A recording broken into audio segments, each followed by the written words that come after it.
For as long as most of us can remember, the US dollar has been the bedrock of global finance, right? It's what oil's priced in, it's what central banks hold, it's the ultimate safe haven. But what if that bedrock is starting to crack? A fascinating new analysis argues a perfect storm of risks is gathering right now, threatening the dollar's dominance itself. So let's just cut right to the chase. What would actually happen if the US dollar lost its crown? Now, this isn't some abstract problem for Wall Street. The fallout would ripple across the entire globe, affecting everything from international trade to the price of goods, and yeah, even the value of your own savings. You know, for decades, America has enjoyed what's called an exorbitant privilege. Because the whole world needs dollars, the US can borrow massive amounts of money way more cheaply than other countries. Losing this privilege would be a profound shock. It would make it harder and a lot more expensive to fund, well, everything. The stakes really couldn't be higher. Okay, so let's dig into why the dollar's throne might be getting a little shaky. The research we're diving into today points to a convergence of some really powerful threats, all building up just beneath the surface. See, it's not just one thing. It's more like a trifecta. 3 powerful forces that are dangerously feeding off each other. A visible mountain of national debt, even bigger promises the government has made that aren't actually funded, and a hidden web of financial risk that connects it all. Let's start with the most visible part of the problem, the one that's right out in the open, the soaring cost of America's debt. The headline number is, well, it's staggering, over $33 trillion. But you know, the size alone isn't even the whole story. The real danger is the rapidly rising cost of just servicing that debt, which is becoming a critical vulnerability. Now, just look at the trajectory on this chart.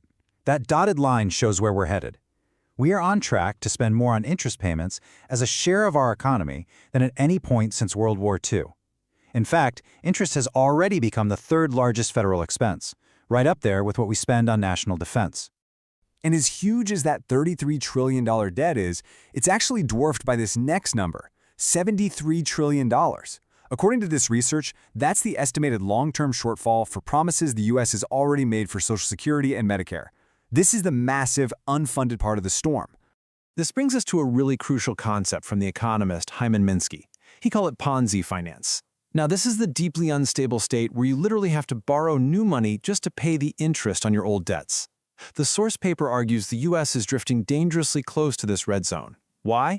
Well, because the government is already spending more than it takes in, even before paying the interest. That is the classic warning sign. Okay, let's move to the third threat. This one is a lot less visible, but potentially even more explosive. A hidden web of financial risk. You know who famously called them financial weapons of mass destruction? Warren Buffett. He was talking about derivatives, and their potential to spread chaos is the final connecting piece of this whole puzzle. To really get a sense of the sheer scale of this hidden risk, just look at this comparison. The notional value of the global derivatives market, that's basically the face value of all these financial bets, it's around $740 trillion. That number absolutely dwarfs the entire world's yearly economic output by more than 7 times. It is a vast ocean of interconnected financial bets. And this is what creates that daisy chain risk Buffett was talking about. Because these contracts link thousands of institutions together, the failure of just one major player can trigger a domino effect, a cascade of losses that can spread globally almost instantly. So, we have the debt, the unfunded promises, and the derivatives. How do these 3 things actually interact? Well, the source paper proposes a really powerful model to explain this dangerous dynamic. So, the first pillar is fiscal capacity. It's simple. As debt rises and interest costs soar, the government just has less room to maneuver. Its ability to respond to a new crisis, whether that's a recession or a pandemic, becomes severely weakened. The second pillar is balance sheet fragility. Now, this represents that hidden web of risk we just talked about, the one driven by derivatives and leverage. It means the entire financial system becomes brittle, which makes it highly vulnerable to any kind of sudden shock. And the third pillar, the very foundation of it all, is currency confidence. At the end of the day, a currency is only as strong as the trust investors have in the country that issues it. This is where the dollar's exorbitant privilege either lives or dies. And here is how it all connects in what the paper calls a debt instability network. Okay, follow the arrows with me on this. It starts at the top with fiscal capacity.